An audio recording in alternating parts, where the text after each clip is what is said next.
Hi, and welcome to my channel, Laura's Library Card.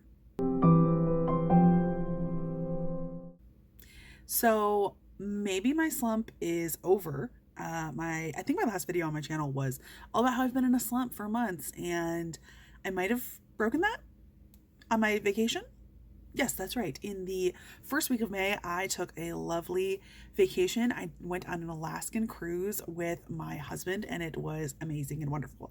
So I thought I would maybe post some pictures and tell you about my vacation, and also tell you about the 4 books that I managed to read on my week-long vacation.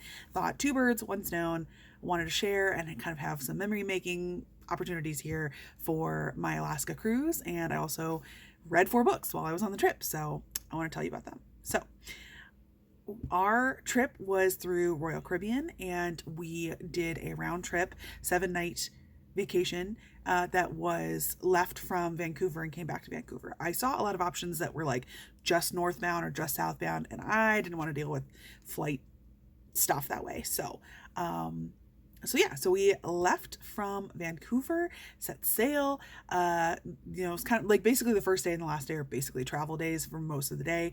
But I didn't read anything on the planes just because there was in-flight entertainment and I was so excited for my trip.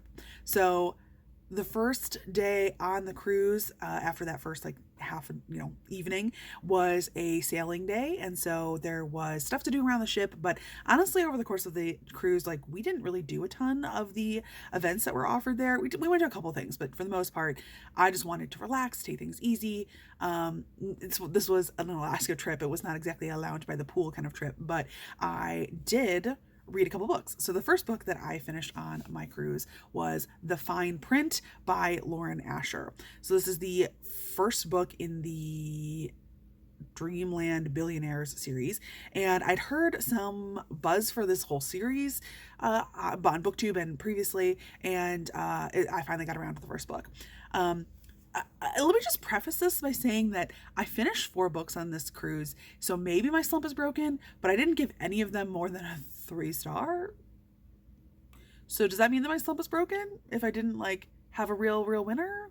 I don't know. Anyway, The Fine Print is a contemporary billionaire kind of romance, grumpy sunshine, and the premise is that our main male character is essentially like his grandfather was essentially Walt Disney, and the grandfather has passed away, and for all of the grandsons, which is the 3-book series, they have to like complete some sort of tasks to inherit their portions of the company. So Rowan is our main male character. He has to like improve the Dreamland Park in some significant way. So he goes there to like be acting director. That is where he meets, and he's all grumpy and billionaire and cold and myrrh. And Zara is our main female character, and she is like quirky and clumsy and like heart of gold sunshine, and she has tons of creative ideas for how to improve the park. And of course, these two are both like oil and water in that they come from so different areas, and like sparks fly in like a glaring kind of way at the start, but also opposites attract kind of a situation. So yeah, for me, I felt like Rowan had all the traits of like a billionaire that I don't really like. He was like arrogant and cold and distant. And in the book, like it says this in the blurb, so I don't really feel like this is a spoiler. Like he says in the blurb, things spiral out of control once I texted her using an alias. So he like catfishes her, right? Like he is trying to get to know Zara, but not like use his real identity or whatever. And so I've just felt like that whole element was weird, and I didn't care for it. And he eventually does own up to it. It's not like he confesses to her, like he doesn't wait until things get revealed or something like that. But it just like I didn't care for that element, and like I felt like he was so like hot and cold. He very clearly cares about her a lot, and he doesn't want to care about her a lot, and he treats her like a girlfriend but doesn't want her to be a girlfriend. And so it just felt like I was being like jerked around, and I don't know, ultimately I didn't, I felt like I had a strong start and a strong premise. I liked the whole like Dreamland Disney element. I liked the work elements. I liked the creativity that Zara was showing, and her ideas for the park. But I just ultimately was annoyed with their relationship development and annoyed with like sort of the ultimate third act drama situation. And I just felt like Zara was like the tropes were kind of tired for me in this situation. It's been a while since I've read a billionaire romance. Thought I was ready for it. Didn't really care for Rowan. Didn't really care for Zara. So I just kind of was like meh on this book. And it was weird on the, like, some people we're calling this like a slow burn, but like there was like kissing and like grinding and like heat like kind of early on. So I don't know. I gave this like a 3-star. I felt like it was kind of like forgettable, especially in the details. So the other 2 books in the series have higher ratings than this first book. So I don't know if it's just like the first book is not so great. I don't know, but it was not really a super winner for me. But what was a winner was my trip. So the first day, like I said, was sailing, and we just got to explore the ship and the good food, because, you know, what else do you do on a vacation, especially a cruise, but eat, you know. And our first port that we went into was Sitka. So this was actually like I would say, worst weather day that we had. It was cold and wet and rainy, but we had an excursion to go into Sitka and explore the national park, the National Historic Park. I can't remember. I'll put some pictures here. And it was cold and rainy, but it was also really pretty. It was very like green and lush, and it was really cool to like go walking through the trees. There was a whole bunch of totem poles. There were also there was a visiting center with a bunch of exhibits on like local history and indigenous artifacts and that kind of thing. So all of that was super interesting and fun, despite it being cold. And that is where we bought some of our first souvenirs of the trip, which were beanies that said Alaska on them, which we desperately needed for the rest, and used and wore throughout the rest of the trip. So that was a good day. And we had a fun time. I would love to go back to Sitka. Would have liked a little bit more time in the park, but also just kind of a chance to explore more thoroughly, because we didn't really explore very much there. But I felt like that was like the port that like I wanted a little bit more from me. Like I wanted to do more and would love to go back someday. So that was the first port in our first excursion. I'll tell you about my second book before I go to the second port. So the second book that I finished was The Tyrant Alpha's Rejected Mate by author Cate C. Wells. And yes, that's kind of a mouthful. And this book was weird. Okay, so this is a paranormal werewolf shifter romance. And the first half of the book kind of sucks, okay? And like the second half of the book definitely improves. It's not amazing, but like every time that I thought I'll just read a little bit more, I felt like it got better. So it's like, should but I almost DNF'd it, like around 30%. Okay, let me, I'm getting ahead of myself. So the premise for this one is that our main female character is named Una, and she has, she's a werewolf, but she is female, and in this pack, as well as sort of the like society that this pack is set in, that's setting of the book, the females kind of like rank lower than the males, especially if you are an unmated, unpaired female. And Una is like one of these really low ranked individuals, and that's partially because she has like a bad leg from an accident from her childhood, but also she has never shifted into her werewolf form. And up until suddenly the start of the book, this is where the book starts, is she, for the first time, she goes into heat and shifts into her werewolf form. And it's in the like bar that everyone comes to the community, or like everyone in the on this land who's all part of the pack, like comes to the center and all share their meal every night. And also there's like drinking and stuff, and she's like one of the servers, and she's there in front of everybody when this happens. And she like she feels the pull, she feels the mystical mating bond with the alpha wolf, whose name is Killian, and he does not feel this bond. And so when she tries to like claim him and be like, you're my mate, he was like, no. Hence the alpha's rejected mate part. Basically, like she's miserable and doesn't want this bond to exist, and he doesn't even acknowledge that this bond does exist, right? And so like the book is weird. Like, the atmosphere was very strong, not very pleasant, but very strong with regards to setting up how Una and the other, her friends are sort of these like second class citizens, or it's a very still misogynistic and patriarchal society. And there are a number, like the main guy, Killian, he has changed a lot of how the pack functions from his predecessors, and this was to try to like make things better for everyone in the pack, especially the women. And so they have like more rights now than they ever have before, and it still is very crappy compared to like my sensibilities.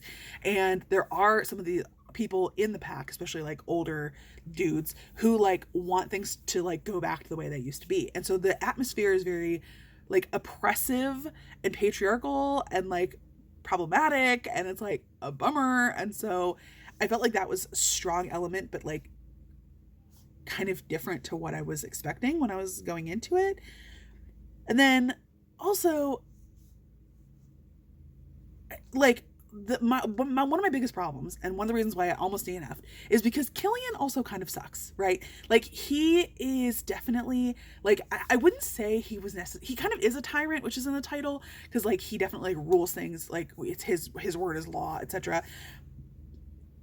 But like, he comes across so much as this like meathead doofus idiot, like in the beginning. Not idiot like I really didn't like him. Like, he was just this like, he was so dismissive of Una. He was just a jerk. Like, he was just this jerk who was this like doofus who was a meathead. And he didn't seem to care. Like, he was like, I'm doing the thing. This is my job. I'm doing the thing. And I was just like, why should I freaking like you? Like, I didn't. I really, even at this point, don't. Because at some point, he eventually, like, once he does accept that Una is his mate, don't feel like that's a spoiler, this is a romance, like, he like flips on a dime, right? Like, he just suddenly is like, well, she's my mate, so like, not only should I get what I deserve, but also like, I love her now. And I'm just like, what? And so I don't know, I enjoyed my reading experience. I was pulled along, especially like after the like 40% mark or so, but also I was very frustrated with the character elements, because the characterization of Una was strong, but like Killian was such a dud for me, and I like want my hero to be awesome and be a character that I want our heroine to want and to be with, and I just like, Killian sucked, and I was like, couldn't get over it. But like, I don't know, there were a couple other elements. I don't want to get into it, they're kind of spoilery. This book was really like odd. I did land on 3 stars because I felt like it got better at the, as they started to communicate, but I never really felt like there was like the best emotional development here. We fell too much on that fated mate trope, which I like, but maybe I didn't in this book. It's just, this one was just kind of weird, and I moved quickly on to the next book. But before I get there, I want to talk about the second port, which was our big day in Juneau. So our second port was Juneau, which is the capital of Alaska, and it was very pretty, and it was a gorgeous day, beautiful weather. It was just like, it was still cool. It was still in like the mid 40s, I think, or like maybe upper 40s. But it was like sunny, and it wasn't very windy, and so it was like beautiful weather, and the skies were gorgeous, and the mountains are gorgeous. And so we had one really big excursion for the trip, and that was the day in Juneau, and we went whale watching and to a salmon bake afterwards. So the whale watching was excellent because the weather was just so wonderful, and it was like so clear, like you could see very far. And we had a really cool like naturalist and an experienced captain, so he like knew where to take us. I mean, it was out in this big like bay, so and there was multiple other whale watching trips and boats out there too, so that's the spot to be. But it worked because we saw multiple humpback whales. We saw a pod of orcas, which is not like super rare to see, but it's not like an everyday situation. It was sort of like a maybe once every 10 days, I think is what the naturalist said. We saw some sea lions. It was so fun. It went by so fast, and we saw so many beautiful whales, and I don't get to see those in Ohio.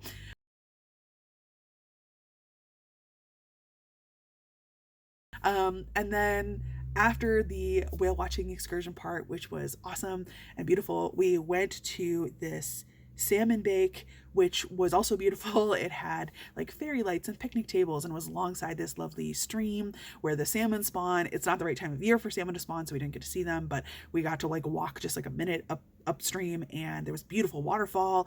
Food was tasty. Like, it just was a great day, and the excursions were wonderful. Like, we just were so happy the whole time, and we just had a really great time in Juneau. I felt like that was another area that I would like to potentially explore more of.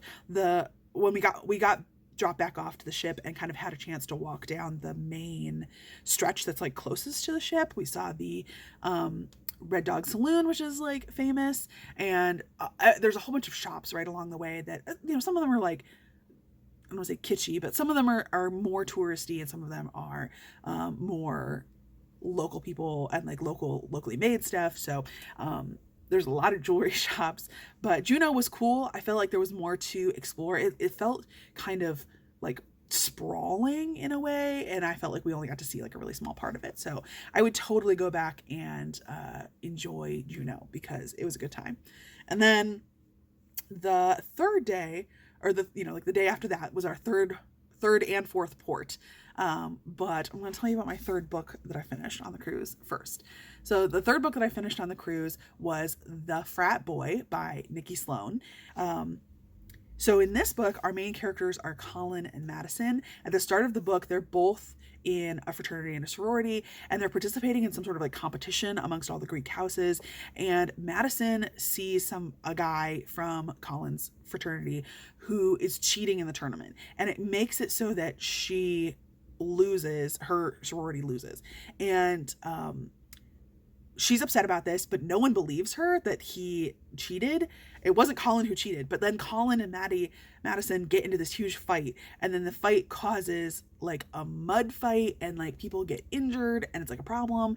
And so ultimately both Colin and Madison are kicked out of their fraternity and sorority, and they therefore cannot live there on campus anymore, and they both are scrambling to try to find housing. And so they both end up answering like a local ad that is having to do with making adult film content, and that is where they're going to go because that is a place where they can have lodging while they're making the content. And surprise, surprise, to find out that the other person also is applying to work to take this job. And so there is some initial animosity and sort of like hate to love, arch enemies to lovers kind of situations happening here between the two of them. But that animosity translates as like chemistry on camera. And also they have like totally amazing sexual chemistry when they are participating in making all this content, right? So yeah, I felt like the premise was really good. I felt like the writing was solid. The sex scenes were pretty steamy overall. I felt like it was like that element of like enemy or hatred was pretty believable at the start, and I felt like the chemistry between the two of them and their growing attraction was really believable. I wanted a little bit more emotional development, but this book ends not in like a happily ever after because these kids they're college students, so it definitely ends in a strong happy for now kind of situation. It's sort of a new adult age demographic, I would say, and there is some plot. There's like a weird subplot that has to do with sort of the homeowners association. I didn't really understand like what that was about, other than to like show that Madison is competent or something. I don't know. But overall I felt like this was like solid. I liked the sex positivity elements. I can't speak to any of the sex work and like what that representation was, but it felt like it was pretty good. There are pairings that are straight, and there are also pairings that are not straight. So there was an opportunity for the main female character to sort of explore her fantasies, which I thought was handled like well. And there was not any shaming of any of that. So I thought that was good. I just feel like this book was like ultimately a little bit forgettable despite the hot sex scenes. I just feel like, it was good. I would read more. I think I've read Nikki Sloane before. Don't remember what, but I liked the writing and would read more, and I would even continue in this series. So I don't know. I sounds like the pool boy in this series is like a super fan favorite. So maybe I'll check that one out next. The third port that we went to on our cruise was Skagway, and this is, I think, the furthest north that we ultimately got on our cruise. Maybe not quite, but Skagway was interesting because we did a tour called Ghosts and Good Time Girls, and it was a historical walking tour that was about the history of the town of Skagway, especially during the Klondike Gold Rush years, which was like right before 1900. And our tour guide was very funny. She was dressed as a sex worker, and she walked us through the town and kind of told us little stories about that time in history, and some of the like sort of haunted house stories and local ghost stories and that kind of stuff. But then we also ended up our tour at the Red Onion Saloon, which was the saloon and brothel, and it's the same building as it was, you know, over 100 years ago. And we got to go inside and kind of see some of the old artifacts that they had and learn about the history. And it was just really interesting to learn more about the town at this time, and try to like imagine the lives of people who were trying to like make it rich, and very, very, very, very few actually did. So that was a very fun walking tour. And again, the weather was really nice. It was cool and a little windy, but it was very sunny, and so we had a nice time walking around. And it was just like this slow pace. You know, we had old people in our group, and it was like just right. And we had a drink in the Red Onion Saloon afterwards, and then went back to the ship after a little bit of souvenir shopping. And then on the same day, we also went to another port of call. We went to Haines, Alaska, which Ben and I hadn't really planned on getting off the ship, but I wanted to mail some postcards. So we got off the ship, and we just kind of like stayed right here really close. And there was just a couple little shops, but honestly, Haines was possibly the prettiest spot that we stopped at, right? Like it was just so idyllic. And there was more of a town kind of just over a rise, but we didn't walk that far or go that far that way. We didn't have anything to really do. We just kind of were off the ship for half an hour, 45 minutes. But we were docked, parked, anchored, whatever, in this like, you know, at the dock for Haines, like from our like balcony, you could just see the bay and the mountains, and like the sun was setting, and it was so beautiful. It was just so beautiful and stunning. So that was our last port of call. And then the next 2 days were basically, we went to see a glacier on the next morning, and then from that point like on was sailing back to Vancouver. So the glacier was really cool. We didn't get super close to it because there was a bunch of like soft ice that was leading out from the glacier, and sort of prevented the cruise ship from going through the ice, because you know, cruise ships and ice don't mix super well. But we could see the wall of the glacier kind of in the distance. It was, you know, like that like shiny blue-green kind of amongst the white. And we had seen other glaciers from afar in other locations. Like I think that in it was in Juneau, we drove past a glacier, and there was basically like a perfect spot on the freeway for like 3 seconds where you could be like, wow, there it is, and then you've already passed it. So yeah, we did get to see some glaciers, but they were from relatively far away. I actually went on an Alaskan cruise 10 years ago, and it was to the same glacier, and it was very interesting to me to see, well, that cruise 10 years ago was like the first or second week of June, and so it was interesting to see how much closer we could get to the glacier when it's further in the season and it's had a little bit more time for some of that soft ice to melt. And also, you know, it's kind of hard from my pictures to tell how much difference there has been over 10 years in the actual like receding of the glacier, but I'll put like, you know, a couple of pictures up here, and yeah, so we saw the glacier, and it was beautiful, and it was great. And then the rest of that day and the whole next day were sailing back south to Vancouver, and kind of all of the sailing time was along the Inside Passage, so there was gorgeous mountain views like basically the entire time, except for like the southernmost stretch. So yeah, during the sailing time, that was when we again did a few things around the ship. We saw a couple like a little game show, and they had a couple entertainment acts on the ship, and so we saw a couple of those. Had met some people on the ship to play cards and stuff with, so we hung out with them. And I also finished my last book. So the last book I'm going to tell you about is Seraph by Lily Mayne. This is the 6th book in the Monstrous series, which is maybe not fair of me to be telling you about the 6th title of a series, but I actually have, in this case, read the other previous first 5 books. I've been making my way slowly through the Monstrous series. I like Lily Mayne's writing, but I feel like, honestly, this was kind of like my least favorite of this series.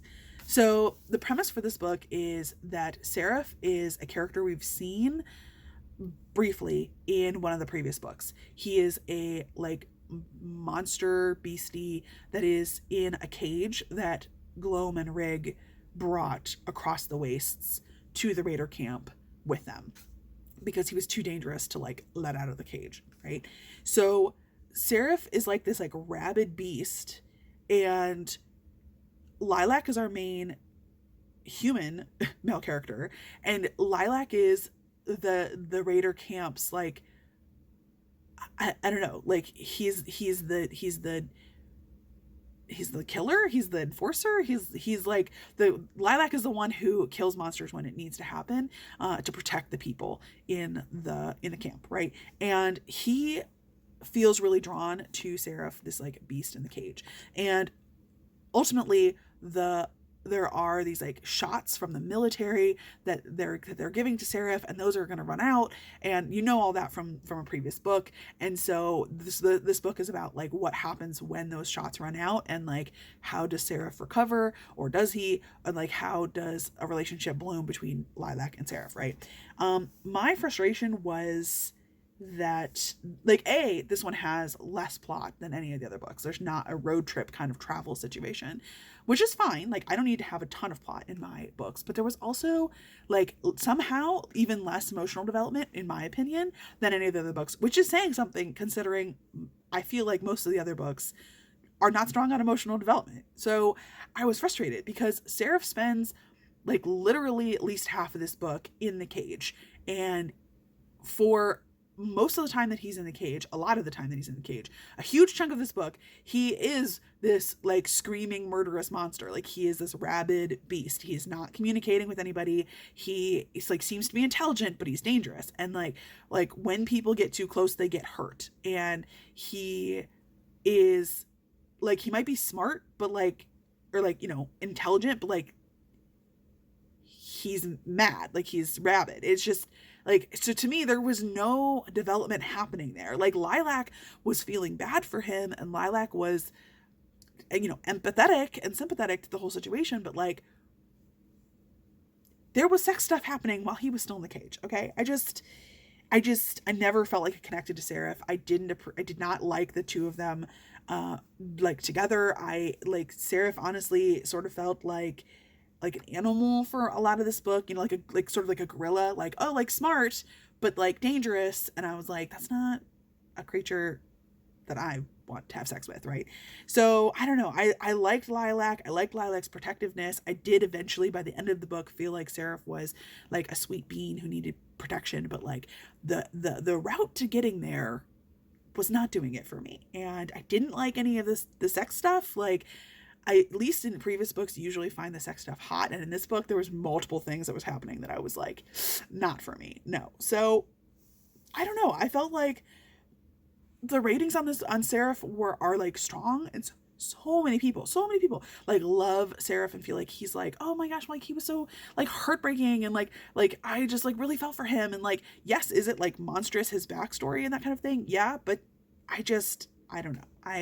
The strongest elements to me in this book were Lilac's protectiveness, and also the fact that so many of the other previous characters from the series were side characters, secondary characters in this book. And so it was so nice to see some of them come back.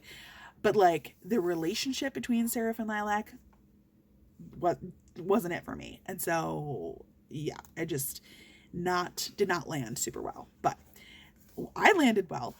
We landed back in Vancouver on the last morning of our cruise.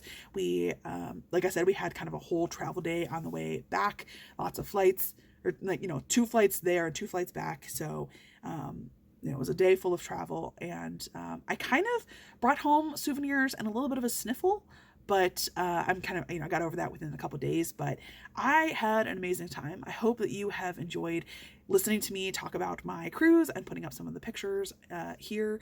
And I hope that you enjoyed hearing a little bit about the books that I read during my cruise. It felt really good to me that I was able to relax, because I really needed it. But also to be able to read so much. Thank you so much for listening to my adventures and for listening to me discuss my books, probably in a little bit more detail than you were hoping for.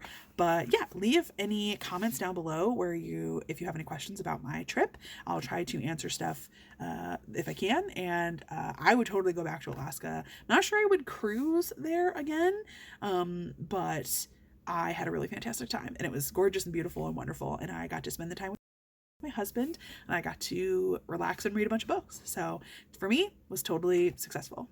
Thanks so much for watching, and don't forget to like and subscribe and do all the things, and I will see you again soon.